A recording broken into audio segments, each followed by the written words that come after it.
Bienvenidos a un nuevo programa de Tras la Línea. Les saluda Elizabeth Herrera y el pastor Luis Herrera. ¿Cómo está? Bienvenido. Bien, Elizabeth, saludos a todos. Estamos muy contentos de poder llegar nuevamente hasta sus hogares y para mí siempre es un gusto compartir este espacio contigo, Elizabeth. Amén, igual para mí.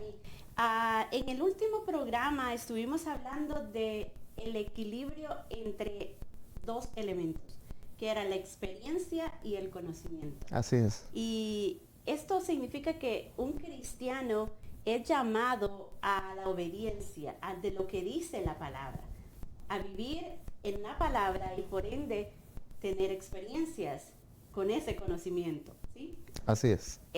Nos quedamos pendientes en el programa pasado de que tú nos respondieras de qué se trata el hecho de ser obedientes a la palabra, en qué términos deberíamos ser obedientes. Bueno, este es un tema demasiado amplio, Elizabeth, pero sí me gustaría puntualizar dos ideas. En primer lugar, entendemos la palabra de Dios como la revelación de la voluntad de Dios hacia el hombre. Nosotros la entendemos como pues la Biblia, que se divide en dos tomos, en el Antiguo Testamento y el Nuevo Testamento. En el Antiguo Testamento nosotros encontramos ahí la ley y los profetas, y en el Nuevo Testamento encontramos la vida, enseñanzas de Jesús, la historia de la iglesia del principio y las cartas que en su mayoría fueron escritas por Pablo y otros discípulos. Así es que si lo vemos desde esa perspectiva, la voluntad revelada de Dios, que ahora pues la vemos en un libro impreso que conocemos como la Biblia, entonces quiero destacar dos elementos. Lo primero, en una oportunidad a Jesús, y eso lo podemos encontrar nosotros en esta porción de la Escritura, en Mateo 22, 37, 40.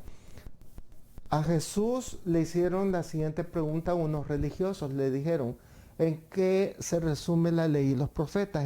Entendiendo en ese punto en que se resumía la voluntad de Dios revelada hasta ese entonces, hasta el momento en que Jesús estaba acá en la tierra. Entonces Jesús respondió con estas palabras. Dice, ama al Señor tu Dios con todo tu corazón, con todo tu ser, con toda tu mente. Le respondió Jesús. Este es el primero y más importante de los mandamientos. El segundo se parece a este. Ama a tu prójimo como a ti mismo. De estos dos mandamientos dependen la ley y los profetas. En otras palabras, Elizabeth, Jesús estaba resumiendo aquí la voluntad de Dios para nosotros. Esa voluntad estriba en los elementos que están acá resumidos. Hay que mencionar y me gustaría como segregar algunos elementos que están allí, pero que si nosotros los leemos a la ligera, no le vamos a sacar la riqueza de enseñanza que la misma trae. Dice, fíjate bien, ama al Señor tu Dios. Ese es el primer elemento. Amar a Dios. Aquí nos está hablando de un amor que va en dos direcciones. Un amor que va de forma horizontal y un amor que va de forma vertical. Vertical hacia Dios, que lleva doble vía. Una vía de ida y una vía de venida. Porque Dios me ama a mí, yo tengo la capacidad de poder amar a Dios. Pero asimismo hay un amor que va de una forma horizontal. Y la lógica es esta, porque Dios me amó, que es la fuente de amor, así yo tengo la capacidad de poder amar al prójimo. Pero ese amor al prójimo también tiene dos vías, porque yo voy a amar al prójimo bajo un parámetro, así como me amo a mí mismo, ni más ni menos. Porque ahí podemos caer también nosotros en desfases, porque vemos personas que decimos que amamos al prójimo, pero en detrimento de lo que nosotros mismos somos. Entonces eso es un error y viceversa.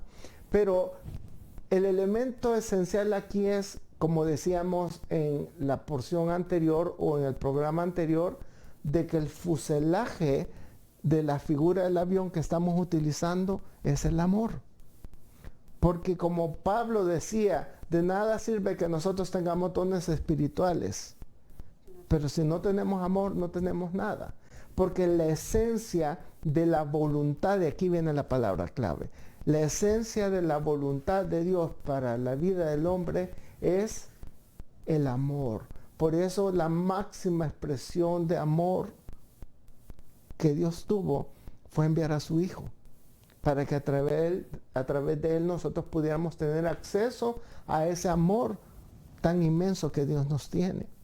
Entonces, eso es en esencia la voluntad de Dios.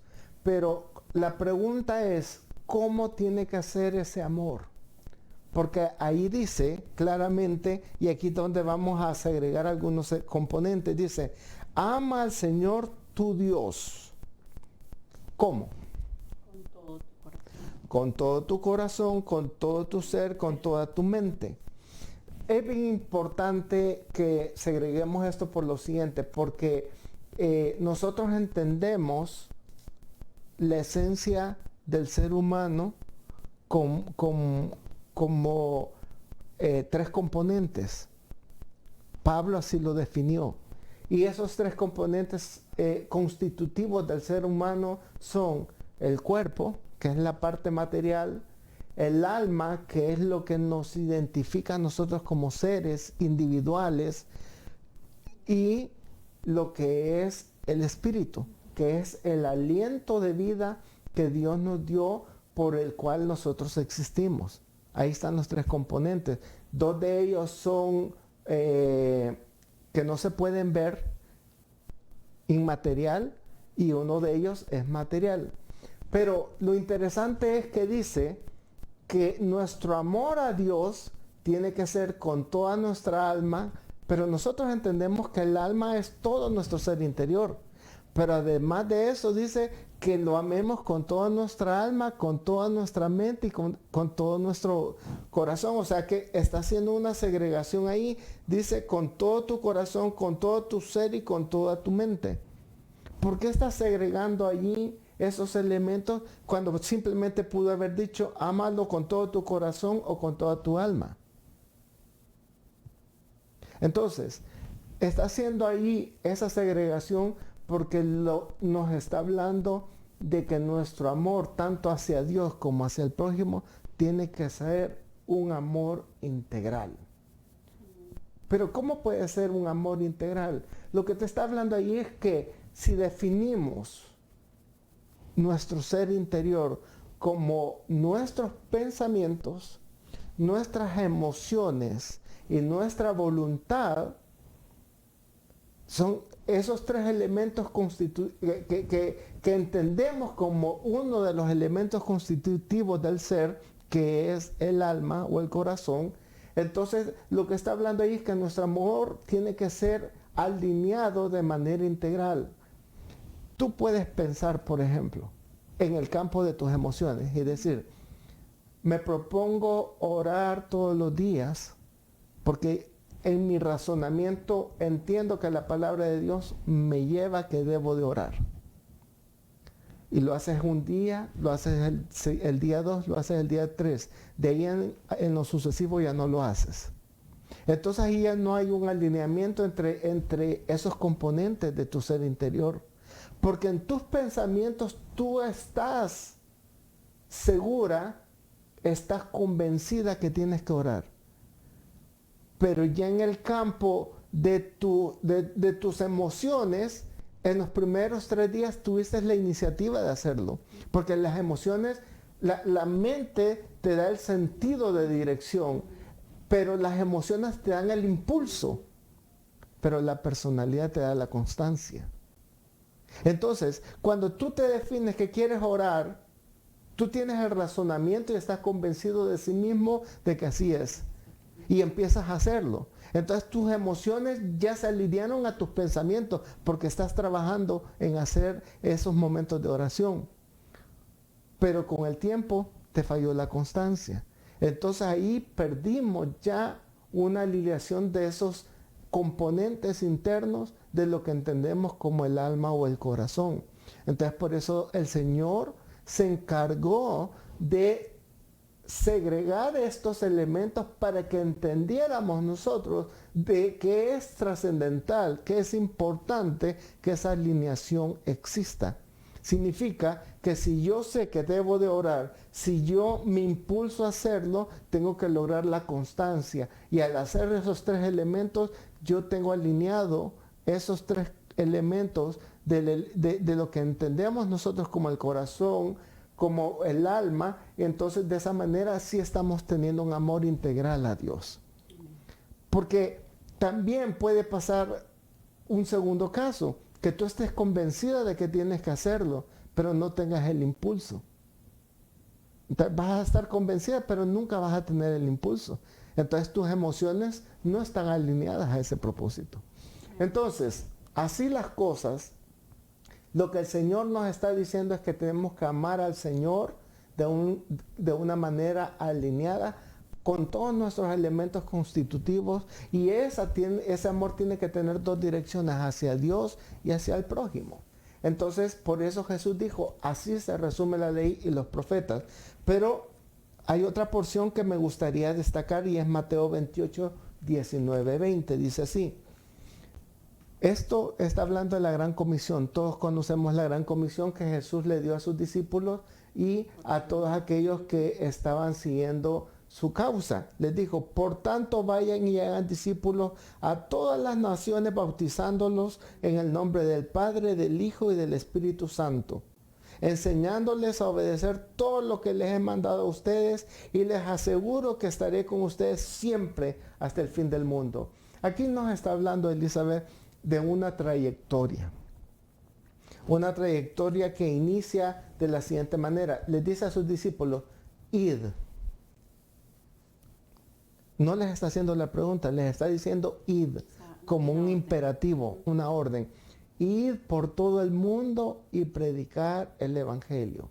¿Para qué? Para que aquellos que se conviertan se bauticen. Ahí está marcándose una tendencia del cristiano que va de menos a más. Por eso la Biblia dice que el cristiano es como la luz de la aurora que va de aumento en aumento. Entonces, nuestro trabajo, Dios nos comisiona a hacer un trabajo, porque nosotros ya pasamos por ese proceso. Entonces nos comisiona a hacer un trabajo que es ir y predicar el evangelio. Como resultado de la predicación de ese evangelio van a haber convertidos que van a seguir a Jesús, pero esos convertidos tienen que bautizarse. Y esos que se bautizan, como dice aquí, tienen que ser enseñados, dice. Enseñados a obedecer lo que se les ha mandado. Es decir, conocer las enseñanzas y la vida de Jesús. Entonces, ¿esto con qué propósito? De que conociendo entres a madurez. Y la madurez te va a llevar al servicio. Y el servicio te va a llevar a una constancia de esperanza en la segunda venida del Hijo de Dios. Entonces, tú y yo, todo cristiano, tenemos que llevar esa tendencia que siempre va en aumento. Nunca podemos ir menguando o en decadencia. El propósito de Dios es ese. En la primera porción veíamos que el propósito de Dios es que amemos a Dios y que amemos al prójimo. Pero en la segunda porción nos está hablando acerca de la necesidad que nosotros como cristianos tengamos una trayectoria de crecimiento. Un crecimiento que nos lleve, a pesar de las dificultades, a que pasemos por ese proceso, repito, a que nos convirtamos, a que nos bauticemos para dar testimonio público de nuestra fe, a que crezcamos en el conocimiento de las enseñanzas y vida de Jesús, a que entremos al servicio y a un proceso de maduración cristiano, y que entremos a un proceso de espera hasta la venida del Hijo de Dios, en constancia por su venida. Eso nos desafía a tener un crecimiento espiritual y por ende alcanzar y buscar la madurez. Así es. Y así poder tener una relación a través del conocimiento, a través de las experiencias, a través de la obediencia, poder empezar a tener una relación con Dios. Exactamente. Por eso en el video de que se trabaja, que se ha pasado en este programa como introducción, nos habla de unas características especiales que debemos poseer los cristianos para alcanzar el propósito. Así Que es. son actitud, pasión y persistencia. Así es. Esos son elementos que consideramos son importantes, Elizabeth. En primer lugar, actitud, porque nosotros podemos tener conocimiento de la verdad, pero ese conocimiento de la verdad tiene que generar en nosotros un accionar. Y nuestro accionar puede ser en favor o en contra de lo que hemos recibido como parte del conocimiento. Te voy a poner un ejemplo muy de la vida cotidiana. ¿Cuántos de los que estamos acá sabemos de que, por ejemplo, fumar es malo? Muchos. Todos lo sabemos. Muchos Es lo dañino saben. para el cuerpo. Pero hay médicos que fuman. Entonces, el médico puede tener ese conocimiento, pero no lo está aplicando en su vida práctica.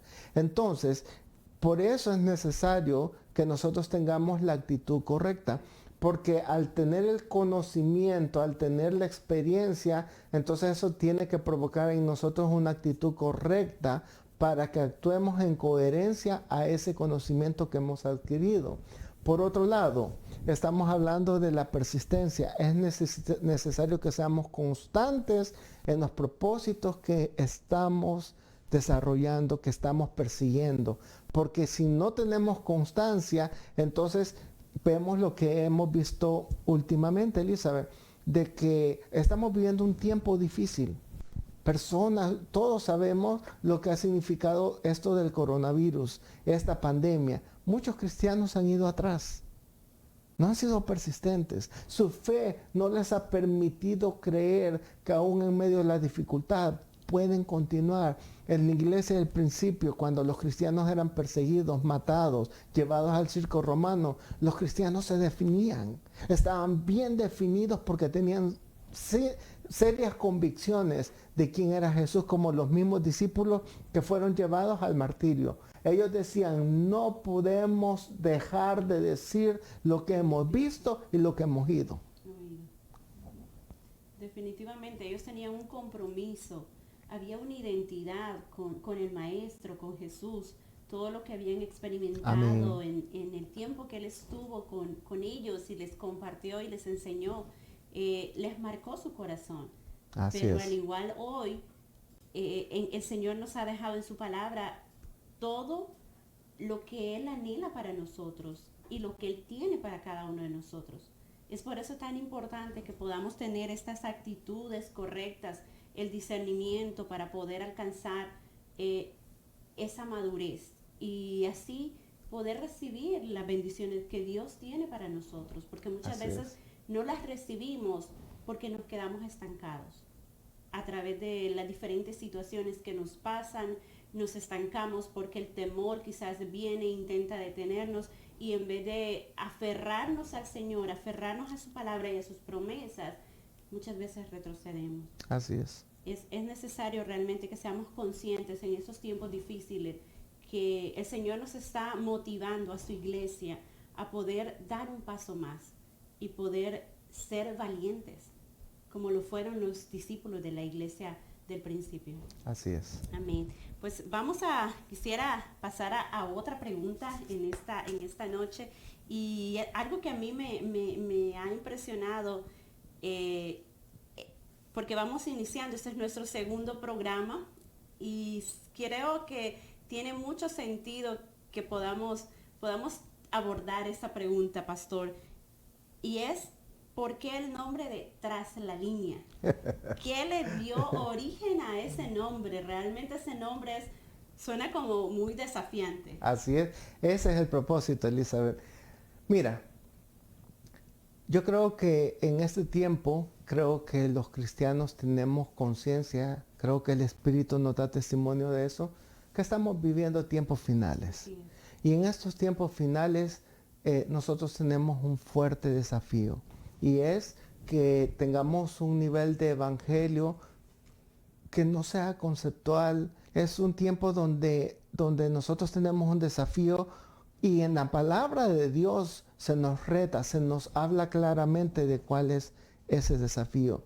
El nombre de Tras la Línea, el Señor lo puso sin ninguna duda en nuestro corazón, porque tiene un sentido de esa actitud de combate, de batalla que nosotros debemos de tener.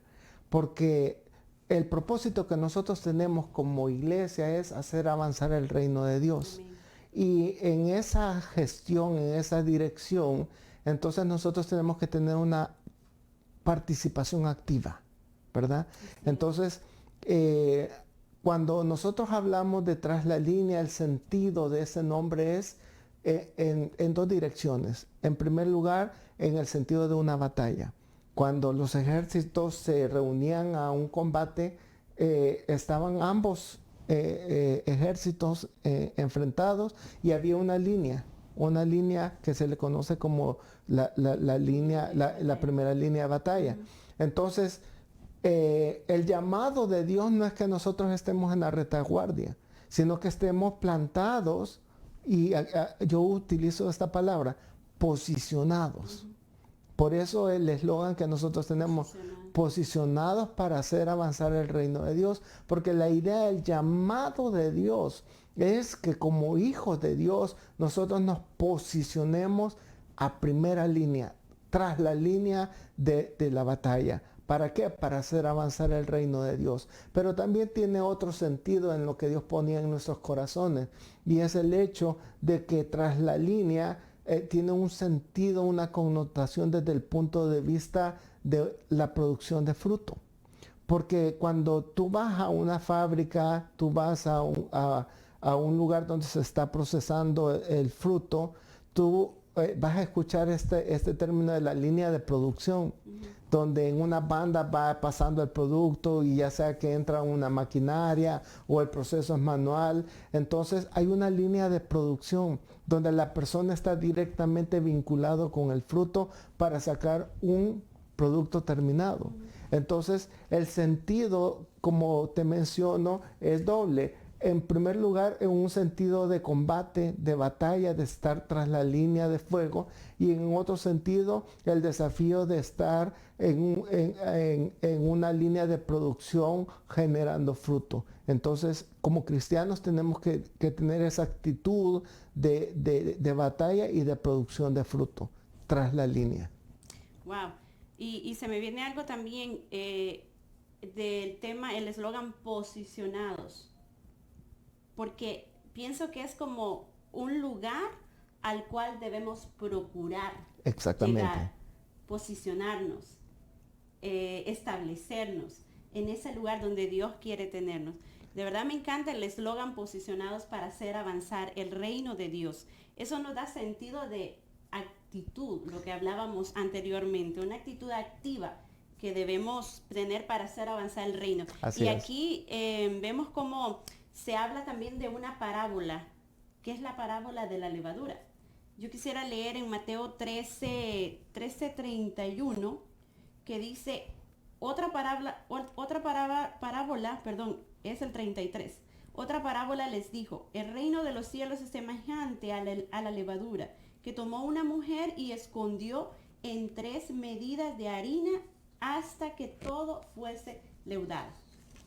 Esto realmente, la levadura, es bien importante señalar un punto. La levadura trabaja desde el interior, invisiblemente. Así también el reino de los cielos. Es impresionante cómo el Señor está trabajando en nosotros, trabajando en nuestro interior, que muchas veces no lo vemos, muchas veces no se ve lo que Dios está haciendo, pero con cada prueba, con cada situación, con cada experiencia, con cada paso de obediencia que vamos dando, el Señor va trabajando en nuestro espíritu, en nuestro interior, y nos va moldeando. Pero quiero hacer una pregunta más esta noche, pastor. Si el reino de Dios es el que debe crecer, ¿cómo es que debemos entender ese reino? Siendo tan importante, debemos asegurarnos de comprender exactamente qué es lo que significa eso para nosotros hoy en día. Sí, el reino de Dios, porque estamos hablando de hacer avanzar el reino de Dios, nosotros debemos de entenderlo de la siguiente manera.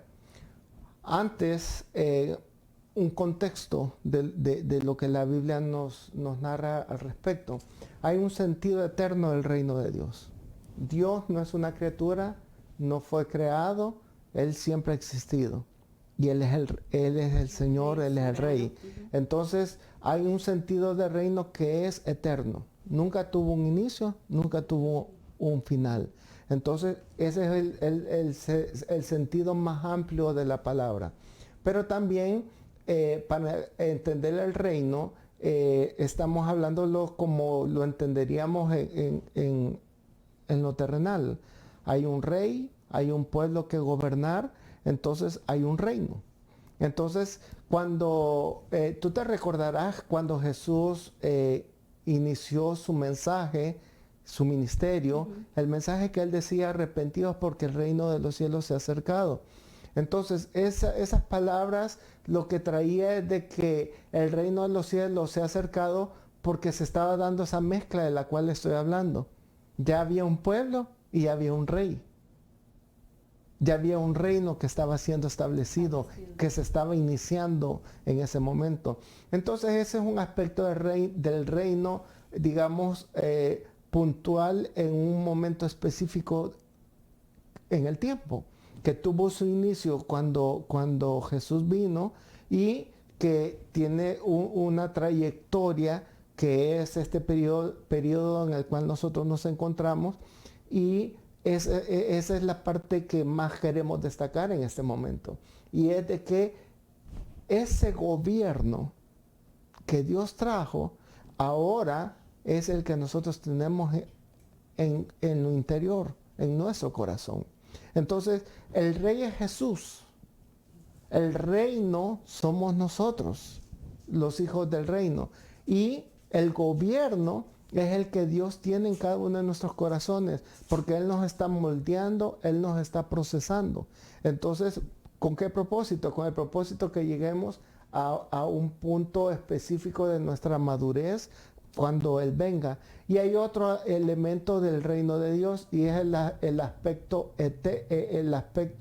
del reino físico que va a ser establecido aquí en la tierra. Tú sabes, todos sabemos de que va a estar el milenio, ¿verdad? Después de la segunda venida de Jesucristo, donde ya físicamente, ahorita el reino está a nivel de nuestro interior, pero el reino ya desde el punto de vista mesiánico es cuando Jesús venga a reinar por 1000 años en Israel. Aquí vamos a estar nosotros, va a haber paz mundial, ya no va a haber pecado, pero ese es otro tema que en su momento lo vamos a abordar.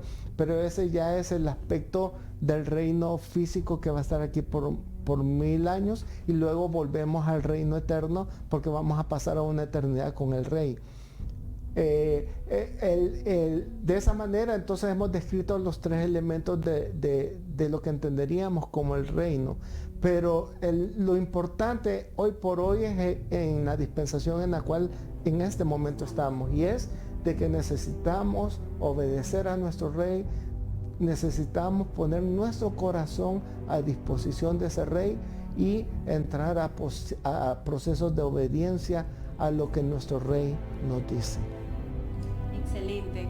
Wow, pastor, tenemos tanto que aprender y se nos queda corto este programa con el tiempo, pero sé que nuestro próximo programa será muy interesante. Así y es. Les invitamos a nuestros amigos a que nos acompañen, a que no se lo pierdan, porque creemos que Dios tiene una riqueza especial en la palabra, y vamos a ir creciendo cada día más como la luz de la aurora hasta que el día sea perfecto. Amén. Y poder modelar con nuestras vidas, con nuestro ejemplo, a nuestro Señor Jesús.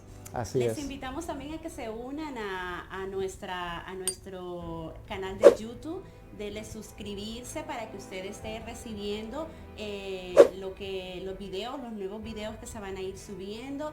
Compártalo, por favor, para que otras personas puedan también ser bendecidas, y síganos a través de nuestras redes sociales para que también usted pueda estar informado de todo lo que estamos haciendo. Esta noche nos despedimos. Que Dios le bendiga. Dios les bendiga a todos y los esperamos para nuestra próxima transmisión. Fuerte abrazo a todos. Y este ministerio es de bendición para tu vida. Puedes convertirte en un socio colaborador. Puedes hacerlo a través de la aplicación Cel al 321-315-4315. También puedes utilizar la aplicación Cash App al 321-315-4315.